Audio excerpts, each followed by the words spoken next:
kita, kalau kita memohon sesuatu kepada para suci, para Buddha, lalu kita kesal, kenapa contohnya yang paling sering kita lakukan adalah kepada Lao Tzu kita.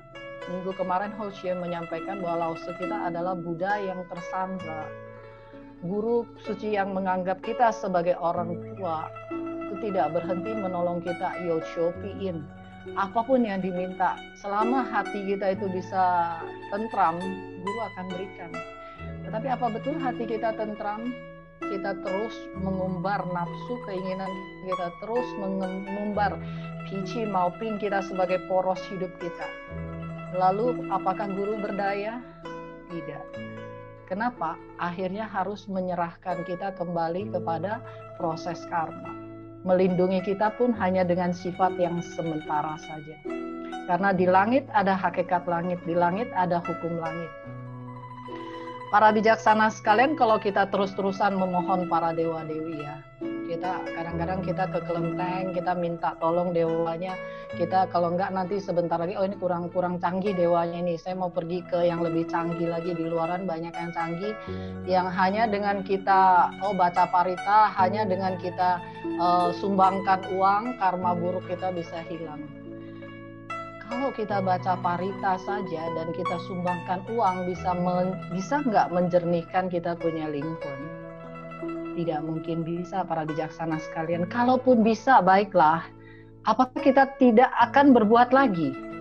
Kita pasti akan berbuat lagi selama kita masih mengandalkan 3 kesadaran pada 7 indera kita.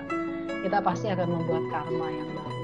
Kita pasti akan menjadi creator lagi. Kita pasti akan menjadi transmitter lagi. Kita akan menjadi eksekutor lagi.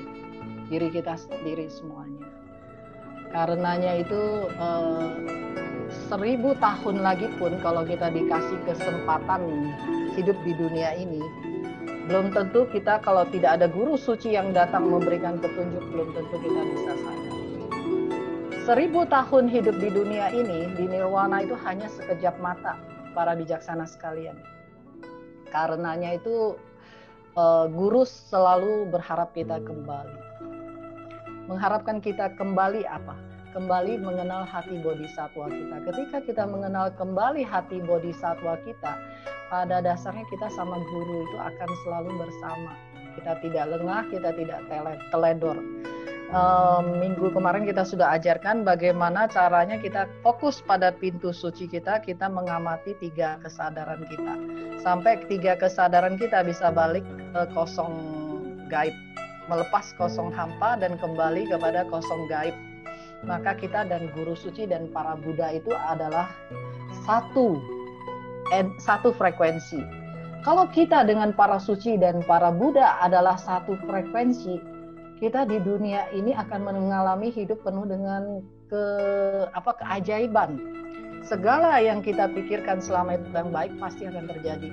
Semesta raya itu selalu karena kita punya senhun, kita punya transmitter memancarkan kita punya keinginan, maka semesta raya ini akan mengembalikannya. Apalagi kalau kapasitas kita punya roh kuat, itu semua yang kita inginkan akan terjadi secara ajaib, terjadi dengan sendirinya. Kemudian sebenarnya manusia di dunia ini kita menyadari bahwa kita harus menggunakan kesempatan ini untuk benar-benar mengembangkan kapasitas roh kita. Berikutnya adalah ruang kosong antara langit dan bumi bagaikan peniup api. Peniup api ini yang seperti ini bentuknya. Ketika dia ditarik, kantong itu akan mengisi udara, dan ketika ditekan, kantong itu akan mengeluarkan udara, mensirkulasikan udara. Ini adalah tentang yin dan yang.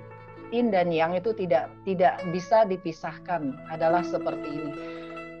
Kita hidup dengan menjunjung langit dan ditopang bumi. Kita bertudung langit dan ditopang bumi. Karenanya itu kita tidak bisa lepas dari semesta raya ini. Apapun yang kita lakukan, semesta raya itu akan berinteraksi balik kepada kita. apapun yang kita pikirkan, semesta raya ini akan berinteraksi balik. Langit dan bumi tahu itu akan berinteraksi balik dengan kita. Dikatakan saat didorong ataupun ditarik tidak kehilangan kekuatannya.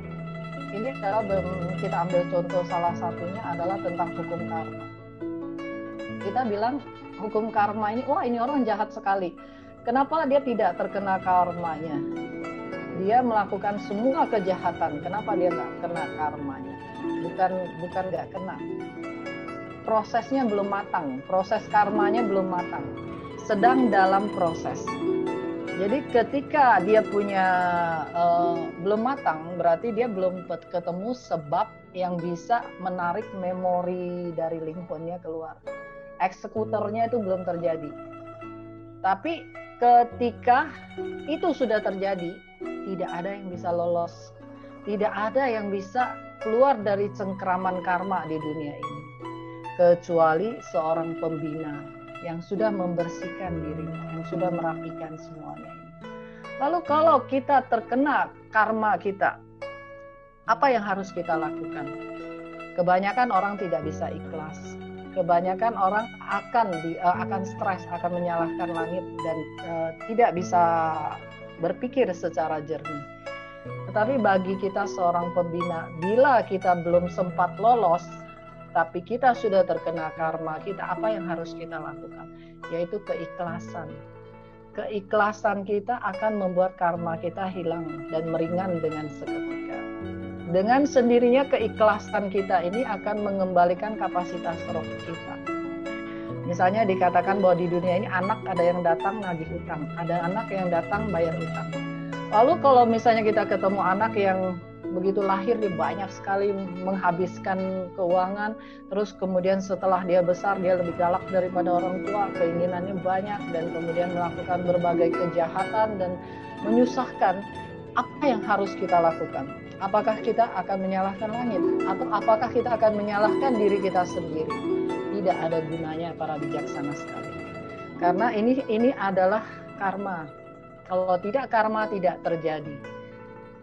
Kalau sudah karma tidak bisa lari. Karena itu yang bisa dilakukan hanyalah dengan ikhlas. Kalau ikhlas maka pelan-pelan di lingkungan kita juga akan hilang memori ini, dan di lingkungan anak kita memorinya pun akan menetral pada waktu. Jadi kembali lagi kita tidak boleh melawan ataupun kita malah mungkin kita mengusir atau kita berantem seperti orang sekarang banyak karena pertengkaran karena harta akhirnya bunuh-bunuhan. Tidak harus sampai terjadi seperti itu. Karena karma menarik kita ke sana. Tetapi kita tahu bila kita punya kapasitas roh, kita tahu menyelesaikannya dengan sempurna. Saat kosong tidak kehilangan tenaga. Ketika bergerak semakin banyak udara. Kalau kita tahu bahwa semesta raya ini bukan begitu saja kita hidupnya, bukan sudah ada takdirnya, saya tinggal menjalanin takdir saya tinggal pasrah aja. Sebenarnya bukan begitu aja. Tetapi sebenarnya ada satu kekuatan yang tidak berhenti, yang tidak bisa sembarangan, yang tidak kita bisa remehkan. Para suci, para Buddha datang ke dunia ini, mereka juga tidak mengeluh dalam menyelesaikan segala karmanya di dunia ini. Contohnya kita lihat Kristus, beliau juga sampai disalib. Kenapa beliau bisa disalib? Ketika malam sebelum beliau disalib, beliau berdoa kepada Tuhan, kepada Laomnya. Beliau mengatakan, mohon supaya kejadian esok tidak terjadi. Berarti beliau sudah tahu besok akan terjadi apa. Tetapi Tuhan menjawabnya tidak bisa, harus terjadi. Apakah kalau dipikir, kenapa Tuhan tega amat? Yesus, beliau harus disalib, di atas salib, kemudian disiksa dengan sedemikian sadisnya. Apakah Tuhan tega? Karena nggak bisa ada yang menghentikan kejahatan manusia. Kristus, beliau datang adalah dengan ikrar yang sangat besar, tekad yang sangat besar sekali menyadarkan umat manusia. Jadi, ini dinamakan bertanggung jawab. Ini dinamakan centang. Karenanya itu dikatakan beliau menanggung dosanya umat manusia, itu betul sekali.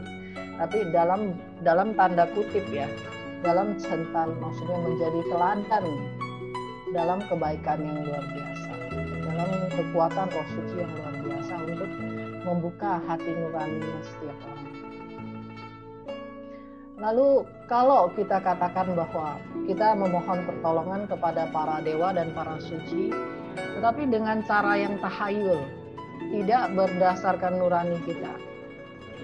Misalnya saja kita memohon kepada para dewa-dewi untuk, oh saya datang, saya kasih buah, yang penting kamu tolongin saya lah.